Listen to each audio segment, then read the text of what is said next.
할렐루야. 우리 좌우에 계신 분들과 인사하십시다. 하나님이 우리를 도우십니다. 담대하게 살아가십시다. 오늘 우리가요 쭉 이사야서를 읽어가다가 처음으로 36장은 뺐습니다.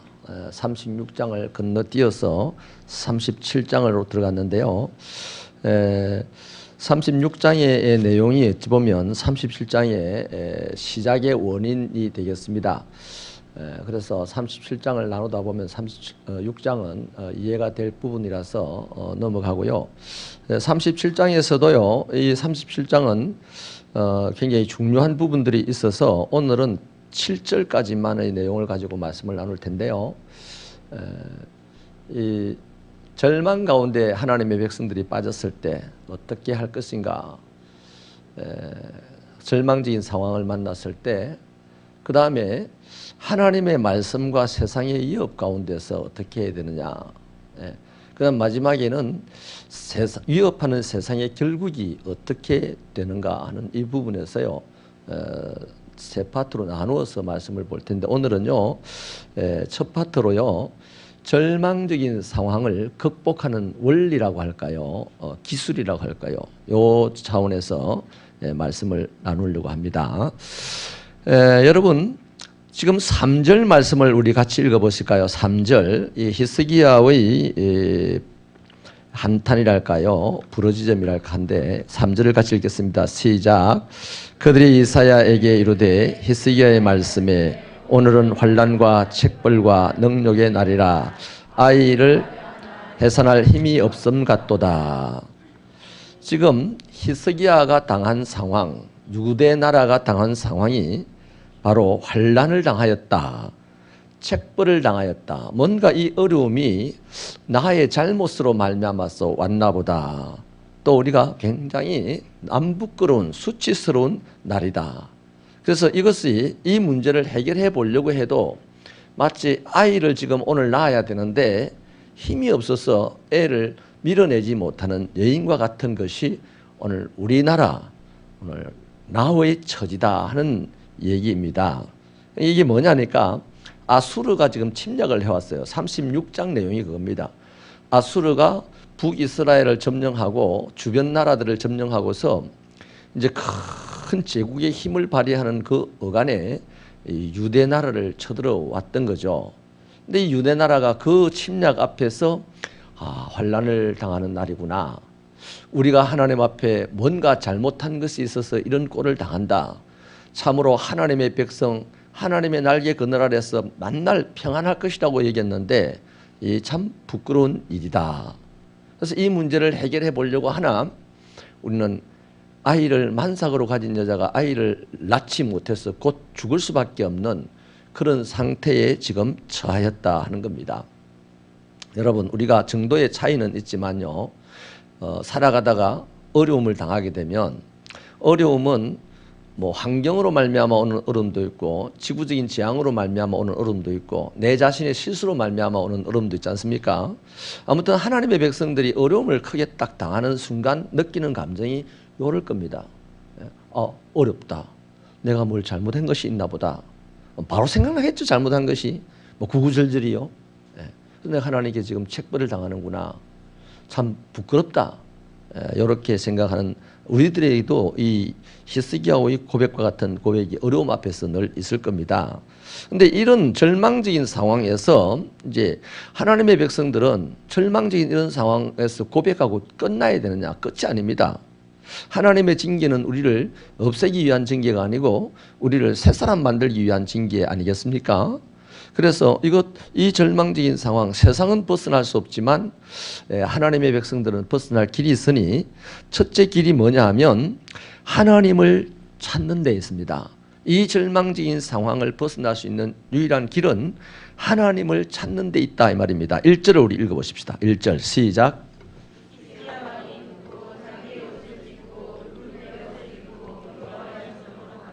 아멘. 거기 보니까요, 일단 하나님의 전으로 갔다고 그럽니다. 뭐 옷을 찢고 베옷을 입고, 요것은요 아까 책벌이라는 말 했잖아요. 지금 히스기야 알고 있습니다. 이 나라가 역사적으로 솔로몬 이후로 지내오면서 어마어마한 범죄를 저질렀고 선지자들을 죽였고 하나님의 말씀을 듣기 싫어했고 세상의 방식으로 살아가는 것을 좋아했고 세상 사람들은 양심이 없어서 고리대금업을 하는 것이 그냥 거리낌이 없습니다. 근데 하나님의 백성들은요, 양심이 있는데도 불구하고 고리대금업을 하고서 나온 이자 소득을 갖다가 하나님의 축복이라고 고백을 했습니다. 그래서 남의 전당물을, 겉옷을 빼앗아서 전당물을 잡아놓고, 세상 사람들은 그렇게 안 하거든요. 근데 하나님의 사람들이요, 죄를 지으면요, 이건 세상에서 계산할 수 없는 죄를 지을 수 있어요. 왜냐하면 하나님을 믿는 믿음으로 죄를 지으니까요. 이 죄의 이 계산이요, 훨씬 더 우리 범위라 할까요, 분량이라 할까요, 커집니다. 그래서 이 전당물을, 겉옷을 빼앗아 놓고 돈을 빌려준다는 말은 너는 곧 나의 노예다라는 얘기입니다. 하나님의 사람들은 못 사는 사람들을 잘 살게 해줘야 되잖아요. 양심에 받쳐오는 소리가 그렇지 않습니까? 그래요, 안 그래요?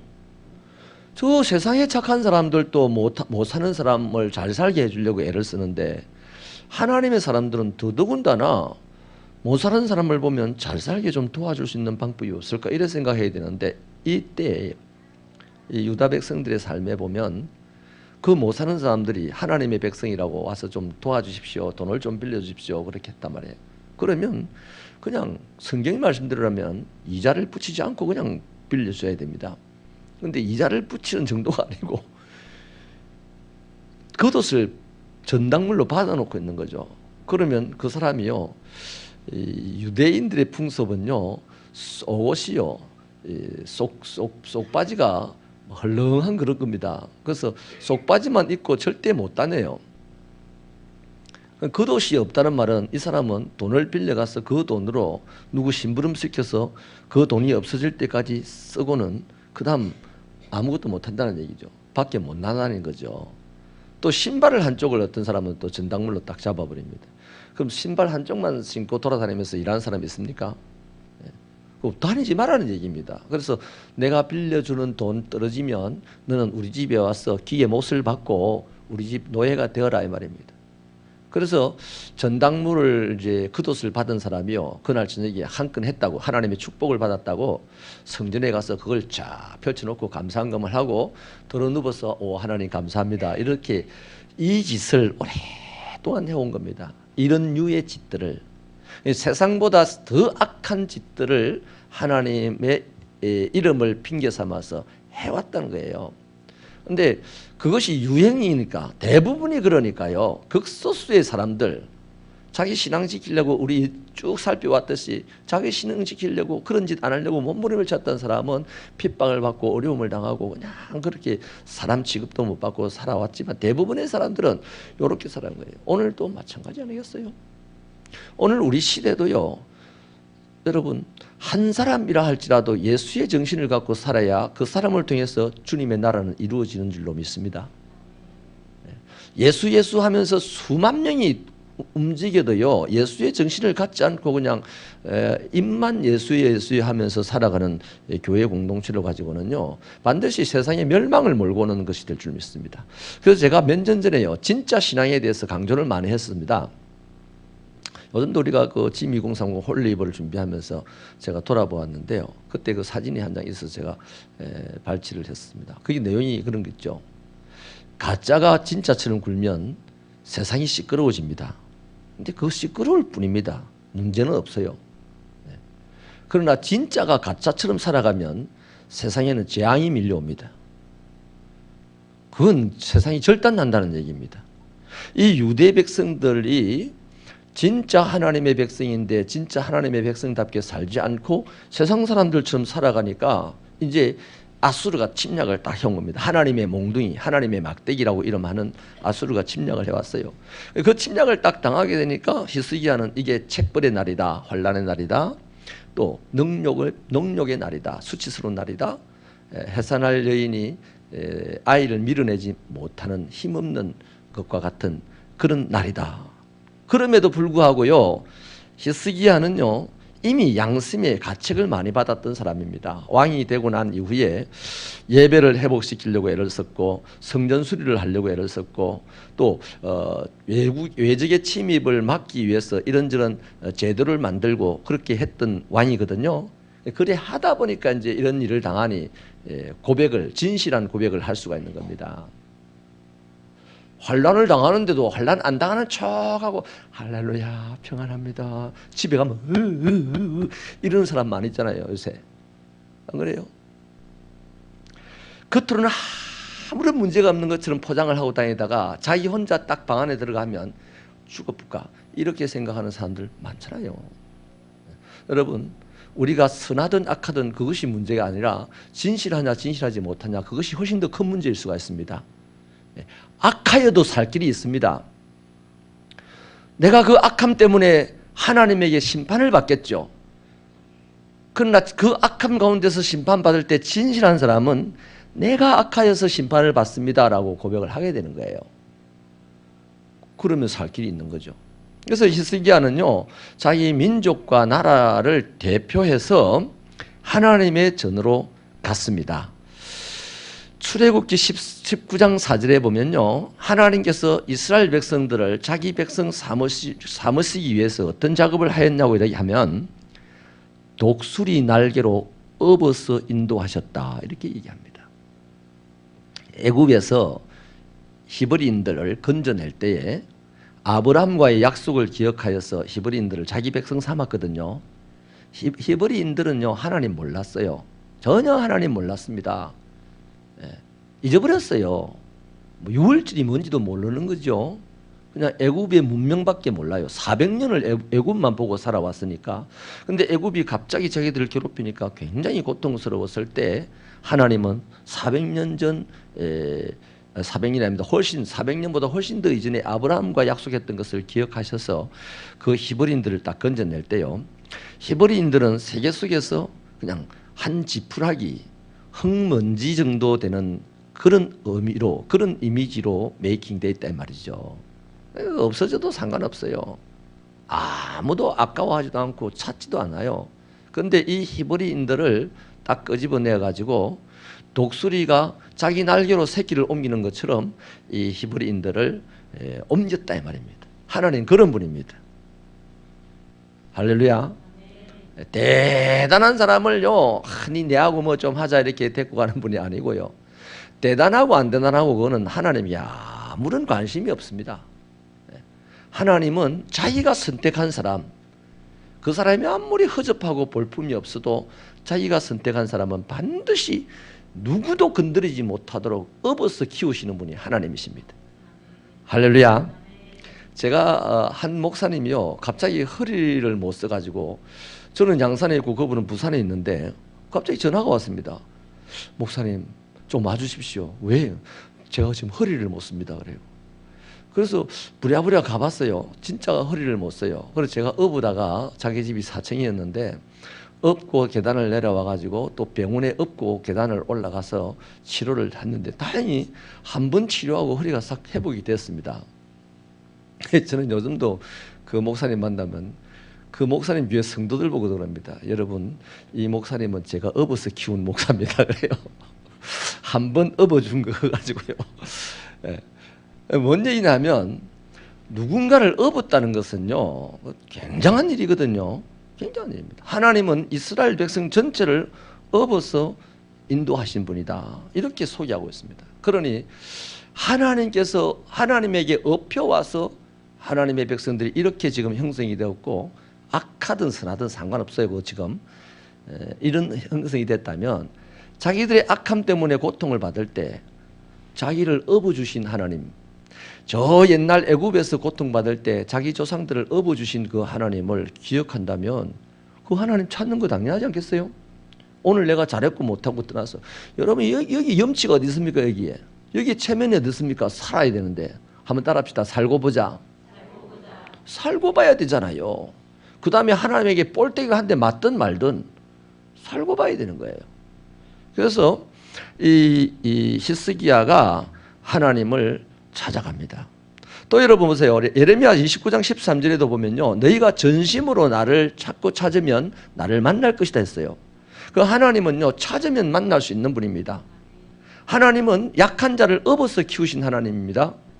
그러니 여러분, 문제와 환란이 생기면 하나님이 계신 하나님의 집으로 찾아가는 것은 지극히 당연한 것이고 그 지혜로운 것이죠. 하나님을 찾아가면 하나님을 만납니다. 사무엘상 1장에 보면 한나라는 여인이 있지 않습니까?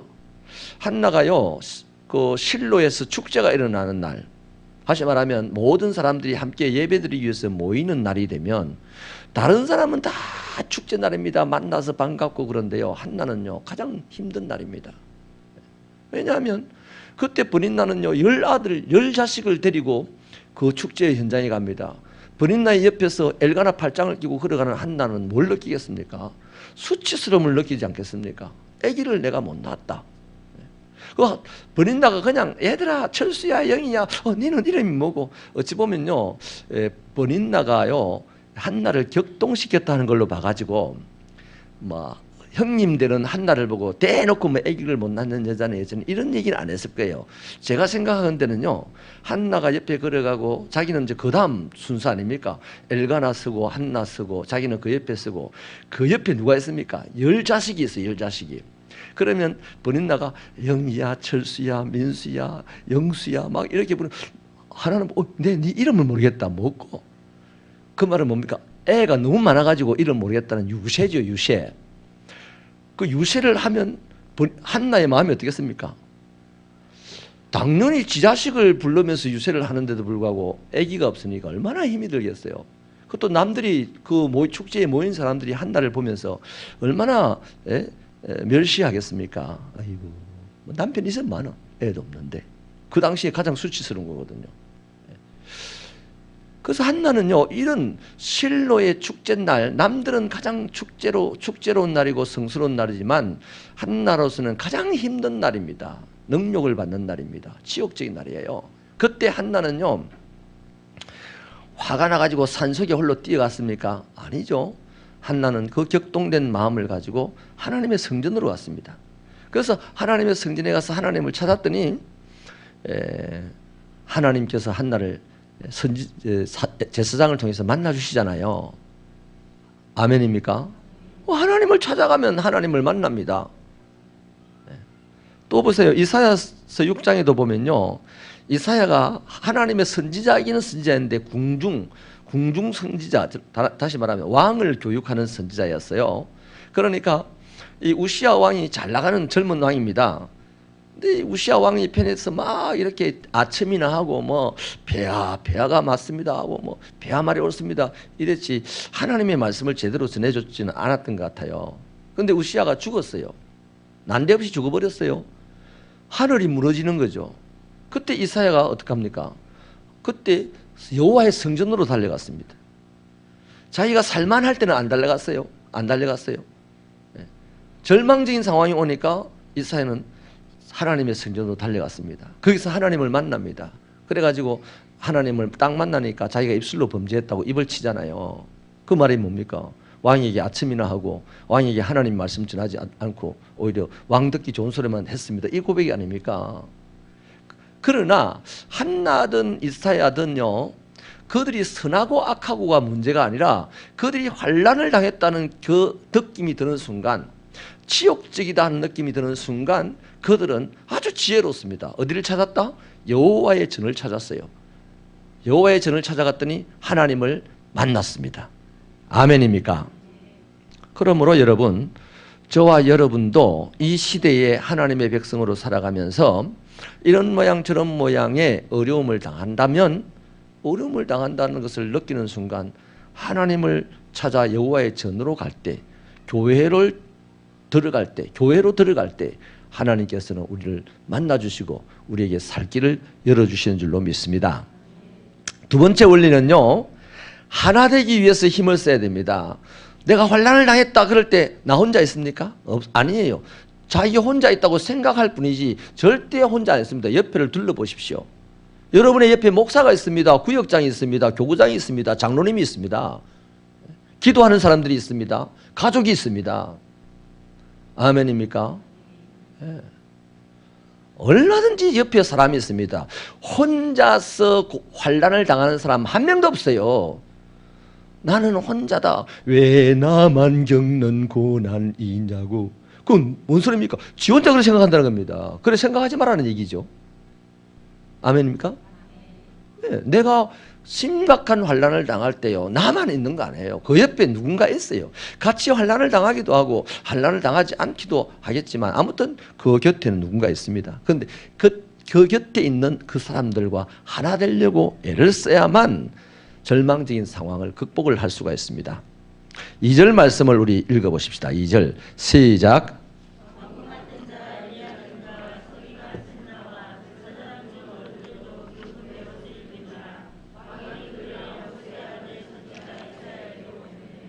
여기 참 재미난 표현을 하는데요. 왕이 굵은 베옷을 입었어요. 굵은 베옷을 입고 그 굵은 베옷을 입었다는 것은 하나님 앞에 지금 회개한다는 얘기거든요. 우리가 잘못한 것이 있습니다는 고백이거든요. 뭐 주여 죄송합니다 잘못은 말할 표현을 안 했다 할지라도 굵은 베옷을 딱 입었다 하는 것은, 왕복을 벗었다는 것은 하나님 앞에 회개한다는 표현입니다. 그럴 때 신하들도요, 엘리야김과 셈나 같은 이 신하들도 함께 굵은 베옷을 입었다는 겁니다. 왕이 잘못해서 그랬잖아요 할 수도 있어요. 왕이 통치를 잘못해서 그런 거 아니에요, 그럴 수 있어요. 그런데 이 신하들이 왕과 동일하게 폐하만 어디 잘못했겠습니까? 우리도 잘못했습니다. 피하여 가려고 하지 않고요, 책임을 물으려고 하지 않고요, 동질감을 가졌다는 게 뭡니까? 이것 바로 하나 되어 있다는 얘기입니다. 그 환난의 시기에 하나가 되었다는 겁니다. 그러니까 왕이요, 뭐라고 합니까? 하나가 딱 된 모습을 보고서요, 자기랑 똑같은 생각을 하고 똑같은 모양으로 있다는 이것을 확인한 순간 당장 얘기하잖아요. 이사야한테 가라. 여러분, 자기와 생각이 같지 않는 사람에게 말하기 쉽지 않습니다. 해본들 무슨 소용이 있어요? 그 이사야가 히스기야 왕이 굵은 베옷을 입고 하나님 앞에 제스로워하며 괴로워할 때 그 옆에 있던 신하들도 똑같이 제스로워하면서 굵은 베옷을 입고 있더라 겁니다. 뭐 왕이 겁이 나서 그런 건 아니에요. 이게 하나됨입니다. 하나됨.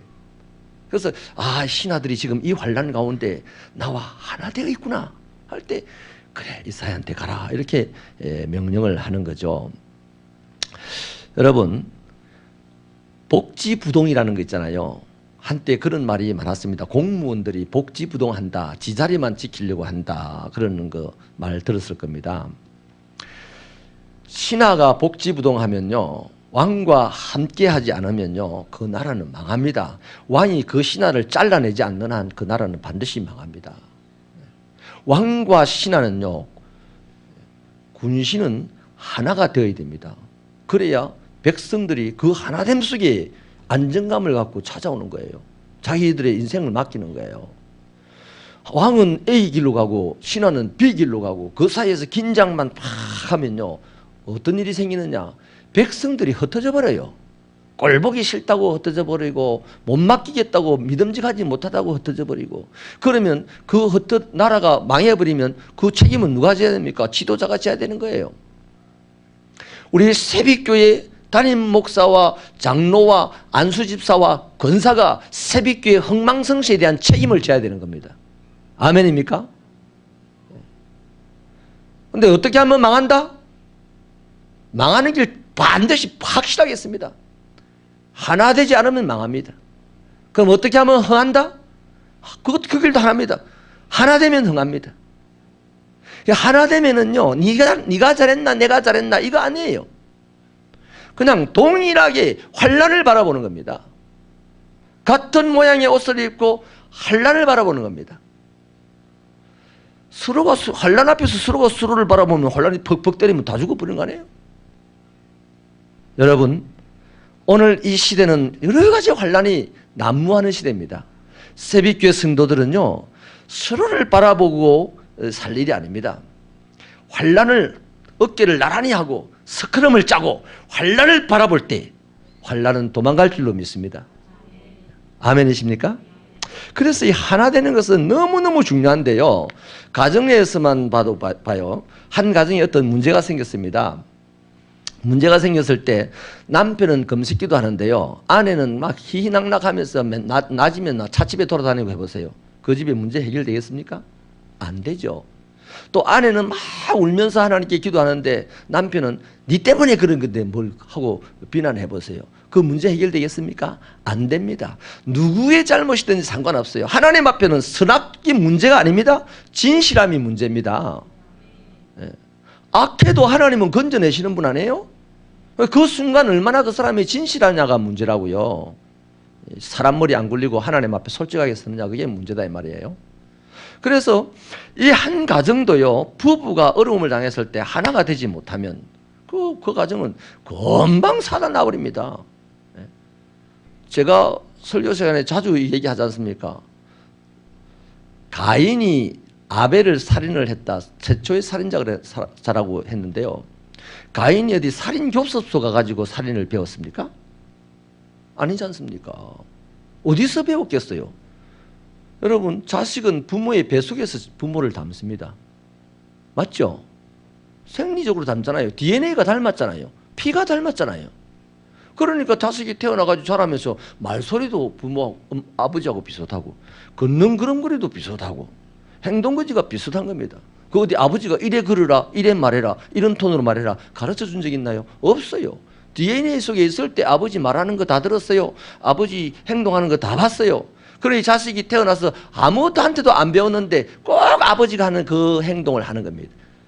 선하면 선한 대로 행동하라고 악하면 악한 대로 행동하는 거예요. 그래서 우리 부모들이 그러지 않습니까? 아내가 남편 때문에 고생한 부모는 자식을 보고 야 제발 너 아빠 같은 남자 만나지 마라. 근데 이상하게 그 아빠 같은 남자를 만나요. 뭐 영적으로 좀 강하게 나가는 사람들 그걸 가게에 흐르는 저주라고 그러기도 하는데 그런 말은 별로 신빙성이 없고요. 아무튼 우리 스스로 그걸 답습하고 있는 거예요. 아담과 하와가 하나님께 범죄하고 가정이 깨어지죠. 남편은 아내를 다스리게 되고 아내는 남편을 사모하게 된다고 하나님 말씀하셨는데 이게요, 남편이 다스린다는 말은 뭡니까? 정말 보호하고 이런 차원에서 떠났습니다. 이미. 이제 막 남편은 아내를 막 지배하려고 하는 거죠. 근데 또 아내는 남편에게 지배 당하려고 합니까? 인간 역사 속에 한 번도 그런 적 없어요. 남자를 갖고 놀라고 하는 거죠. 그래서 아담과 하와 사이에 불편한 일들이 일어날 때마다 책임을 물었습니다. 이게 누구 때문이냐? 네 때문이다, 내 때문이다 막 싸우고 하다 보면 막 때려 죽이불란 말. 이런 말도 하기도 하겠죠. 화난다고. 그 차마 죽이지를 못하고 말이야. 에이 잘난다 하고 자는 거죠. 그런 식으로 살아가는 삶의 모습을 그 DNA가 봤단 말이에요. 보고 들었단 말이에요. 아무도 죽이는 것을 안 가르쳐줬는데 가인은 아벨을 죽이는데 능수능란한 자가 되었어요. 그러니 여러분, 오늘 우리가요, 가정에서든 직장에서든 교회에서든 또 친구 관계에서든요, 어느 공동체가 환난을 당할 때는요, 책임을 물으면 안 됩니다. 그거는 사단이 이미 우리에게 심어놓은 거예요. 책임 전가를 한다든지 이런 거는요, 변명을 한다든지 이런 거는 그저 뭡니까? 하나님께 나가면서 하나 되려고 애를 써야 돼요. 밉죠. 생각해보면 미울 수밖에 없어요. 그러나 밉다고 해서 탁 분리시켜버리면요, 절대 문제는 해결이 안 됩니다. 미워도 그게 예수 사랑 아닙니까? 예수 정신 아닙니까? 미움에도 불구하고 가룟 유다 얼마나 싫겠습니까? 얼마나 함께하기 싫은 자겠습니까? 여러분, 우리 가운데 저와 여러분 사이에 또 여러분 사이에 가룟 유다 같은 사람이 있습니까? 여러분에게? 없잖아요. 여러분 팔아먹으려고 지금 인신매매 준비하고 있는 분이 있습니까? 그런 사람 봤어요? 예수님은, 우리가 믿고 따르는 예수님은 자기를 팔아먹으려고 하는 가룟 유다도 자신의 곁에 끝까지 두고 있었습니다. 그렇기 때문에 저와 여러분도 모든 문제 앞에서는요, 다 내려놓고요, 일단 하나부터 떼야 됩니다. 우리 좌우에 계신 분들 양쪽으로 손을 한번 잡아보면서 서로가 마주보고 우리 무조건 하나 됩시다 이렇게 인사하십시오.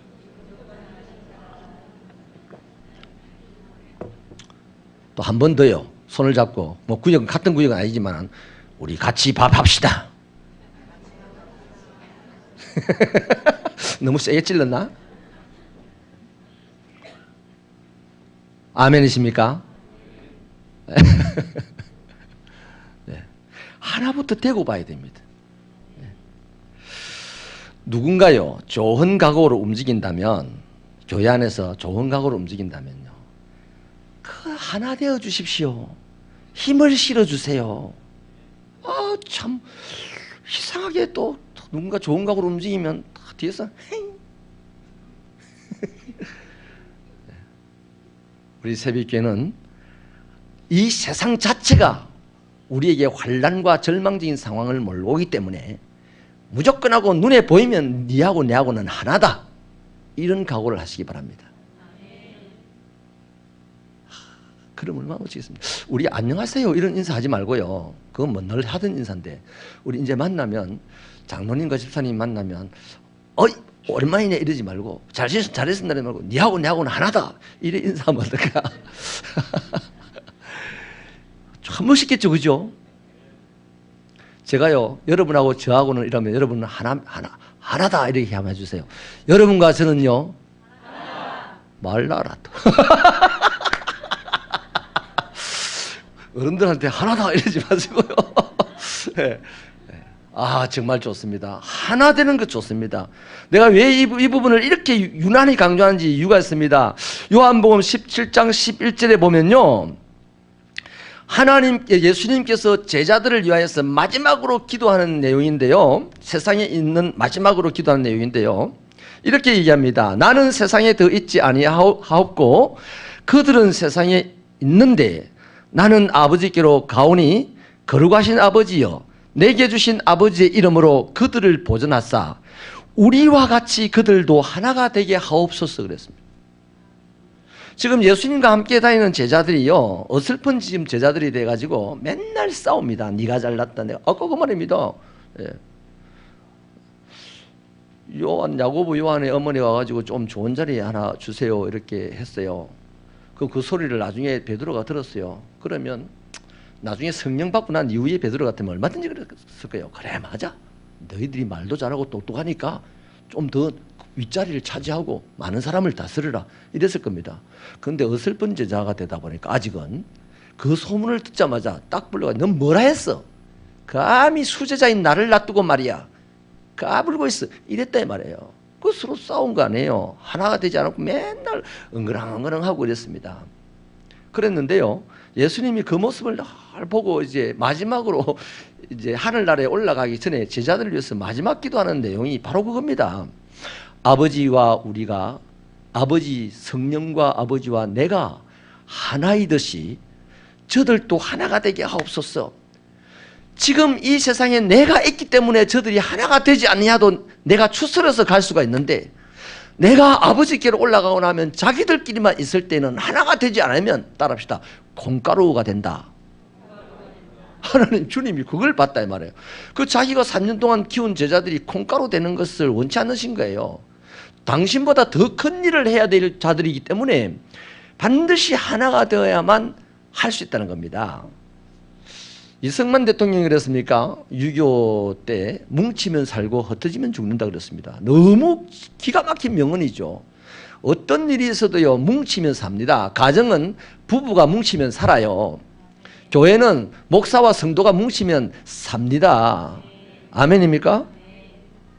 그 다음에 요한복음 17장 22절에 보면요 이런 말씀을 합니다. 내게 주신 영광을 내가 그들에게 주었사오니 이는 우리가 하나가 된 것 같이 그들도 하나가 되게 하려 함이니이다. 당신이 하나님께로부터 받은 영광을 지금 제자들에게 다 준다는 겁니다. 그 영광을 주는 이유가 하나 되라고.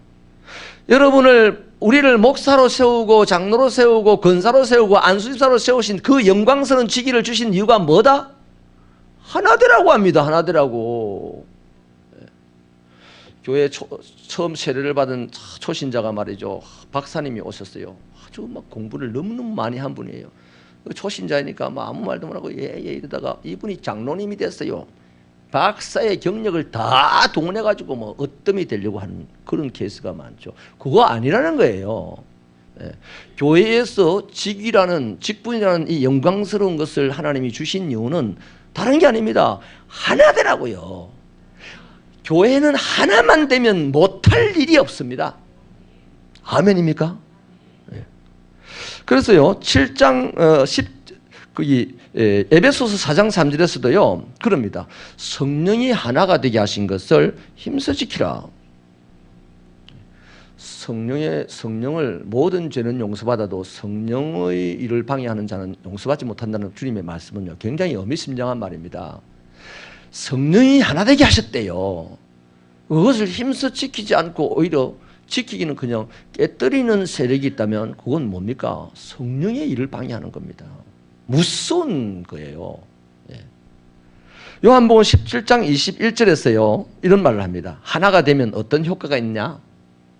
성도들이 교회 안에서 하나가 되면 세상 사람들이 성도들이 믿는 예수를 하나님이 보내신 분으로 믿습니다. 믿는다고 했어요. 네. 자, 우리가 하나가 되면 요 앞에 있는 메일수프 아저씨가 우리가 믿는 예수님을 하나님의 아들로 믿는다는 거예요. 그 제 말이 아니고요. 요한복음 17장 21절 말씀입니다. 그리고 17장 23절에 보면요. 하나가 될 때 나타나는 효과가 하나 더 있는데 세상이 성도들을 하나님의 사랑받는 자로 안답니다. 여러분, 저 사람은 하나님에게 사랑을 받는 사람이다 라고 아는 방법은 우리가 하나 될 때라는 거예요. 할렐루야. 그러니까 하나 되면 중요하다 안 중요하다? 우리 옆 사람 손잡고 한 번 더 인사합니다. 우리는 하나다.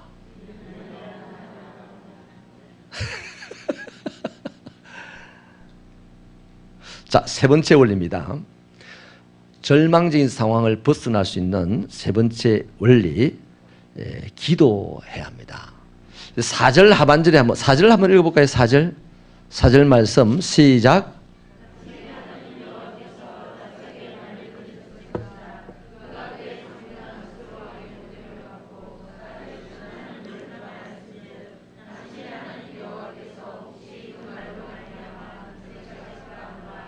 그런즉 바라건대 당신은 이 남아있는 자를 위하여 기도하라 하시되이다 하니라. 아멘. 예, 기도해야 하는 거죠. 지금 히스기야는 하나님의 성전에 가서요.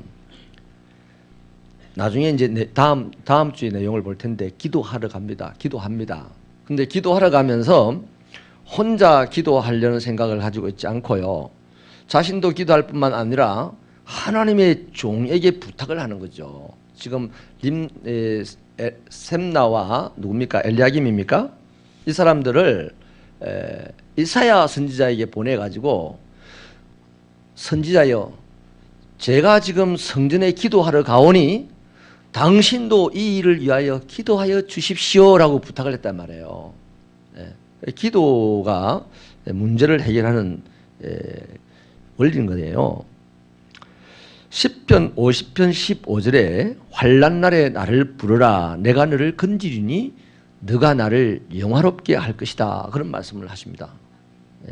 우리가 환난을 당했다, 내 힘으로 해결할 수 없다, 부끄럽다 이럴 때 하나님께 기도하면 하나님이 건져주시는데요, 그걸 통해서요 누가 이름이 드러나냐면 하나님의 이름이 나타난다는 겁니다.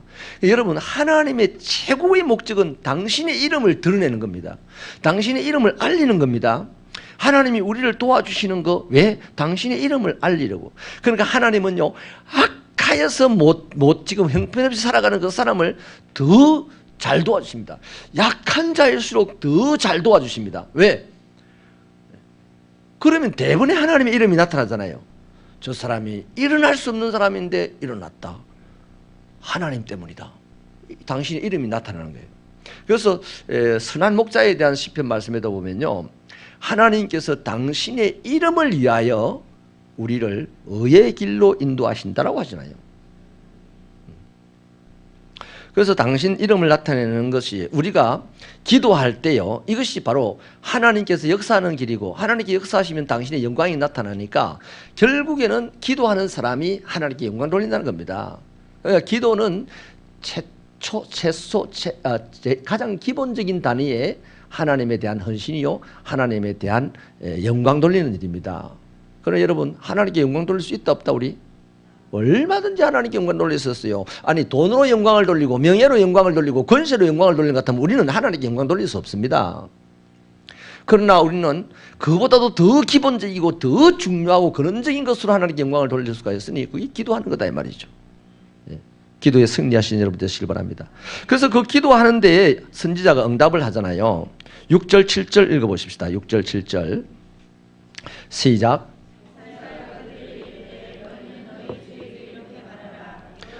이같이 말씀하시되 너희가 들은 바 아수르 왕의 종들이 나를 능욕한 말로 말미암아 두려워하지 말라.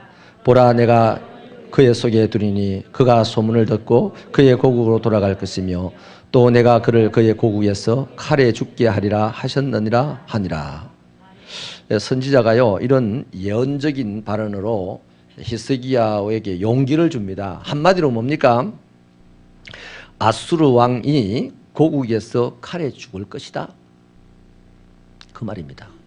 지금 아수르 왕이 18만 5천 명의 군사를 이끌고 예루살렘을 둘러쌌는데 그래서 급해가지고 이사야 보고 기도해달라고 부탁을 했더니 이사야 선지자가 하는 말이 대번에 아수르의 사네립 왕이 칼에 맞아 죽을 것이다. 그렇게 얘기하면서요. 칼에 맞아 죽는 것이 중요한 게 아니고요. 그보다 더 근본적으로 중요한 게 뭐냐면 두려워하지 말라는 겁니다. 이사야 선지자는요. 두려워하지 마라 입니다. 그 일을 두려워하지 마라. 여러분 이 문제가 생겼을 때 히스기야는 아마 불안했을 거예요. 그죠? 불안하고 두려웠을 겁니다. 그래서 절망하는 거 아닙니까? 그 절망적인 상황에서 이 히스기야는 지혜로워서 하나님의 전을 찾고 하나님의 사람들과 하나 되고 또 기도하는 사람으로 딱 돌아서잖아요. 그랬을 때 하나님이 주시는 메시지는 딱 하나입니다. 두려워하지 않는 겁니다. 뒤집어 말하면 기도하는 사람은 두려워하지 않습니다. 비록 불안해서 기도를 시작했지만 기도하는 사람은 두려워하지 않습니다. 하나 될 때 두려움이 사라집니다. 여호와의 집에 찾아가면 또 두려움이 사라집니다. 우리가 처음에는요 1000걸음 만걸음 무거운 걸음으로 오잖아요. 무거운 짐을 지고 들어오잖아요. 근데 예배당에 왔다가 기도하고 나갈 때는 적어도 기도하고 나가는 대부분의 사람들이 콧노래라도 하면서 가더만요. 그거 뭡니까? 들어올 때는 근심으로 왔으나 나갈 때는 믿음으로 나가니까 가벼운 마음으로 가는 거죠. 할렐루야. 그래서 결국 선지자의 말이 이 상황에서도요 실현된 건 아니잖아요. 지금 기도하러 들어가면서 한 말이거든요. 한 말인데 선지자의 말을 어떻게 해야 됩니까? 그러면 에이그 진짜 있지도 않은 말을 허풍스럽게 한다. 18만 5천 명은 어쩌고 그 사내립이 저 고국에 가서 죽는단 말이야. 기도하면 뭐 하겠어? 이럴 수도 있어요. 대부분이 이럴 거예요. 대부분이. 그런데 진짜 하나님의 능력을 덧입을 수 있는 사람은요. 그 말을 듣는 순간 아멘 하고 두려움을 탁 떨쳐버립니다. 그리고 기도에 집중합니다. 한나 그가 기도하고 난 다음에 제사장이 하나님의 은혜를 얘기해 주니까 아멘하고 갔습니다. 기도 실컷 해놔놓고 내가 여태까지 애를 못 낳았는데 또 무슨 애를 낳는단 말입니까? 뭐 마음에 일어나 주십시오. 이래 안 했잖아요. 선지자의 말이요 응답이 됐는지 안 됐는지 이것만 확인하고 마치십시다. 37장 37절 38절 마지막 두 절요 힘차게 읽어보십시다. 시작. 이에 아수르의 사네립 왕이 떠나 돌아가서 니느웨에 거주하더니 자기 신 니스록의 신전에서 경배할 때에 그의 아들 아드람멜렉과 사레셀이 그를 칼로 죽이고 아라랏 땅으로 도망하였으므로 그의 아들 에살핫돈이 이어 왕이 되니라. 선지자의 말이 이루어졌습니까? 안 이루어졌습니까? 선지자의 말, 주의 말씀을 증거하는 자들의 말은 땅에 떨어지지 않습니다. 적어도 믿음을 가지고 하나님 말씀을 전했다면 절대 땅에 떨어지지 않습니다. 반드시 이루어지게 되어 있어요. 왜? 그게 사람의 말이 아니고 하나님의 말이기 때문입니다. 네. 사랑하는 여러분, 말씀을 마치겠습니다. 오늘 우리가 살아가는 이 시대에도 모양은 다르지만 우리를 절망하게 하는 상황들이 수없이 자주 닥쳐옵니다. 그럴 때마다 우리 딱 이 세 가지 원리로 돌파하십시다. 그게 하나님의 사람들입니다. 옛날 그 시대의 하나님의 사람들은 하나님의 전을 찾고 하나 되기 위해서 몸부림을 쳤고 기도하면서 돌파했어요. 오늘 우리 시대도 똑같이 이런 모양 저런 모양의 절망적인 상황이 찾아올 때 하나님의 전을 찾고 하나님의 사람들이 주변에 반드시 있으니 그들과 하나 되고 그리고 기도하면 반드시 하나님의 역사로 돌파하고 만 사람이 다 널브러진 그 자리에서 우뚝 솟아서 널브러진 사람들을 다시 일으켜주는 차근차근 아름다운 일들을 하시게 될 줄로 믿습니다. 이 축복이 새빛교회의 축복이기를 축원합니다.